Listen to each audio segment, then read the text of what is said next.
This is Abe Friedtanzer from Awards Buzz. Very excited to be speaking with Peter Straughan about Conclave. How are you, Peter?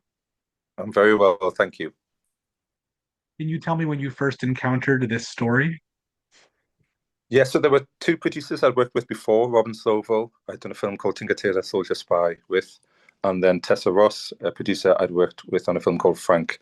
They sent me the book. I think Tessa had read the early chapters of the book and optioned it based on those. So they sent me the sort of manuscript, I think maybe before it was published or just as it was being published. I read it in a day. Um, I was I loved it straight away. I was really gripped by it. Found it quite unusual and moving. Yeah, so I pretty much wrote back straight away and said I'd love to do it. I want to come back to those films later, especially Frank, but to stick with Conclave to start, how would you say that your script differs from the book? Um, it doesn't, is the truth. I mean, it's a very faithful adaptation of the book. We There are things we changed, things we added. There's a bit of restructuring. Um, it was a balancing act, trying to get the thing I loved about the book was that it felt it was about something. It felt like it was about something quite profound, but it was also hugely entertaining. It sort of really worked as a thriller. So the challenge was always to make sure that we made that work for the film as well. That so it's balancing this kind of drama, character drama, and a film that was about spirituality with something that was also a political thriller. So all the way through, it was sort of making sure that that balance was being maintained, really. I'm curious about your own experience with organized religion and how important you think that is to crafting this story. Well, so I come from a Catholic background, from a devout Catholic family, and I went to a Catholic school, and I was an altar boy, and so it's a world I was familiar with and comfortable with, and have not to a certain extent nostalgia for. My mother was a devout Catholic, so it feels like home in a way to me, and I think that gave me an interest in the subject, one foot in that world and one foot outside, because I'm no longer a believer, and I guess a kind of confidence to address it in a way that I think I wouldn't have had if it had been a film set in a different spiritual tradition. If it had been about a Jewish community or a Muslim community, I would have been much more nervous and cautious. I think would have felt more of a minefield to move through. Whereas I feel like I have a right to be in the world of Catholicism. I like that. Well, I want to flag a severe spoiler warning for anyone watching that I want to discuss what happens in the film because I've encountered some people who seem very unhappy with what they call like a woke twist and other things that happen later on in the film. And I'm curious how you respond to that kind of charge, whether this is people who might view this as an anti-Catholic film. Yeah, I mean, I don't feel it's an anti-Catholic film, and I'd have no interest in making a film that was a kind of hatchet job of the Catholic Church. I mean, there are obviously valid criticisms to be made of the Catholic Church, and those films have been made, and rightly so. I didn't feel that was what Conclave was about, is the truth. I felt Conclave was about something largely more universal, about the tension and the conflict between spirituality and worldly power, and the way that the Catholic Church has always faced that tension and that struggle, balancing those two sides. Um, in terms of the wokeness, I mean, the ending came from the book. We slightly altered it, but the fundamental idea behind it was that you have two sides locked in this political battle, and the character Benitez, both literally and metaphorically, isn't part of that paradigm. There's a kind of paradigm shift that happens when Benitez is made Pope. That Lawrence has sort of unwittingly, Lawrence, who is quite a conservative himself, has unwittingly allowed this sort of quiet revolution to take place. Um, and it's to do with what Lawrence said about doubt, about not being certain which side you're on, about being able to be comfortable existing between certainties, and all of those felt like um, messages I could fully get behind personally. I think Benitez is a beacon of hope for the world in a time where things aren't looking great, and especially in this film filled with so much pettiness. It's really wonderful to see someone who just seems so pure. Yeah, absolutely. I mean, I love that character. It was sort of I remember when I was young reading Dostoevsky, and there was the idiot Prince Mishkin, who's this sort of holy fool character, and I sort of felt like Benitez was one of those, a kind of Christ-like figure who was the only person in the film who is immune to the seduction of power. Who, as you say, he's there to represent the pure path. And what's your read on Lawrence? Is he close to that, or does he have more invested in this than he likes to say he does?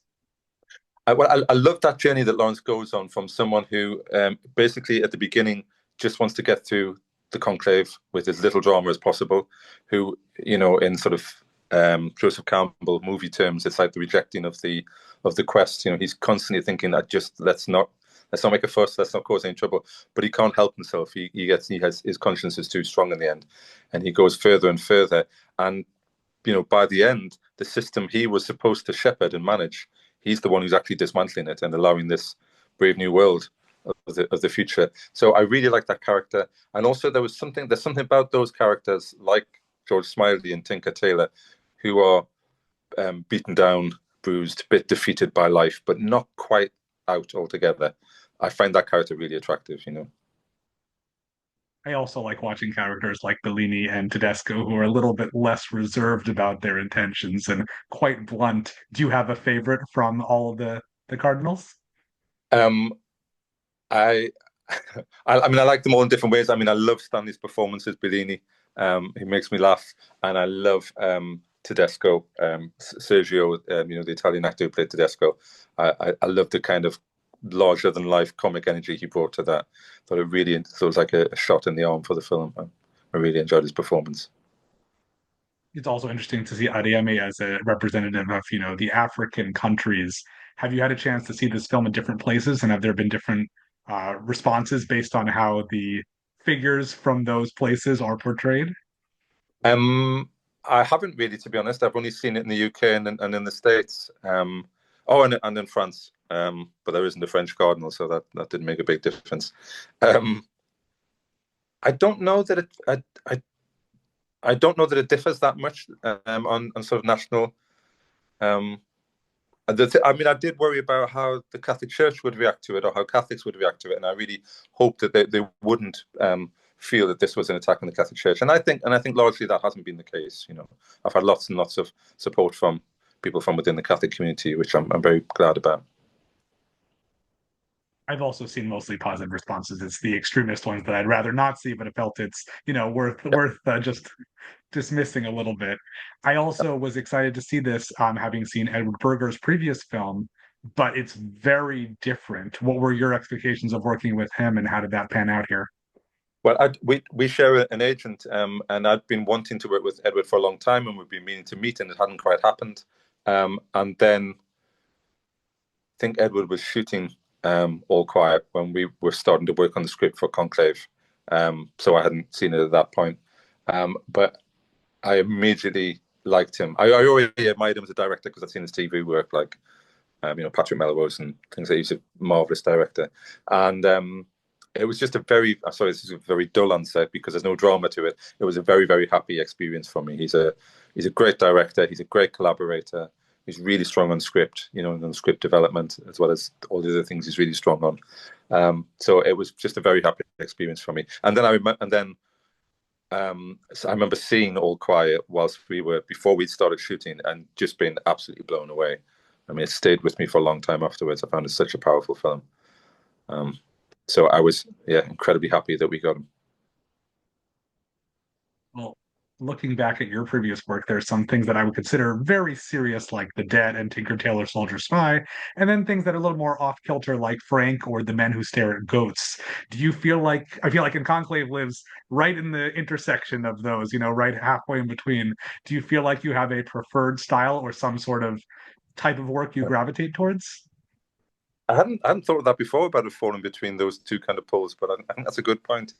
Um, I think the truth is, I kind of respond to projects on a project to project base. I've never thought, oh, there's a genre that I'm good at, or you know, um, and even within adaptation, it's about the book itself.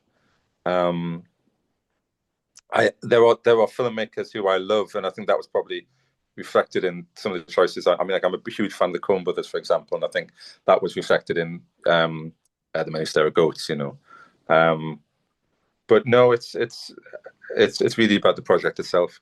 I don't feel like I have a particular, except, and I've said this before, I'm aware that even when it's an adaptation from a book, there's a kind of story that I seem to constantly be caught in exploring and telling again and again, which is something to do with loyalty and betrayal. And I don't know why, unless that is my Catholic roots. And I think that was here in Conclave, and it's certainly there in Tinker Tailor. It was there in the Many Stare Goats. So even though they're very different tones, there's a kind of common narrative often in them. I really like Frank, and I've been thinking about it recently after seeing Kneecap, and is that Michael Fassbender, even though he's not, wearing the giant head, still has a sort of distant, influential role, and just the music tie-ins. Yeah. That film, I don't even know, I don't know how to describe it to somebody, just because it is such a unique film. How do you look back on that project? I loved Frank. I had a really happy time with Frank. I mean, John Ronson and I met doing the Menu Stare Goats, and John had been in the real Frank Sidebottom band, and we were on set for the Menu Stare Goats, talking about having been in bands when we were younger, and just saying, I've never, you don't see. We didn't feel like we'd seen a film that was about that experience, a fun film that was about being in a band, and so we started kicking the idea around. Yeah, I mean, it's an odd, quirky little thing, and I'm really fond of it. Worked with Lenny Abrams and the director on that, who was fantastic. So, yeah, another very happy experience for me. Well, obviously, Conclave is an Oscar frontrunner this season, but I'm curious what else you've seen recently. What films and scripts in particular have really impressed you? But from this crowd, Yeah, um,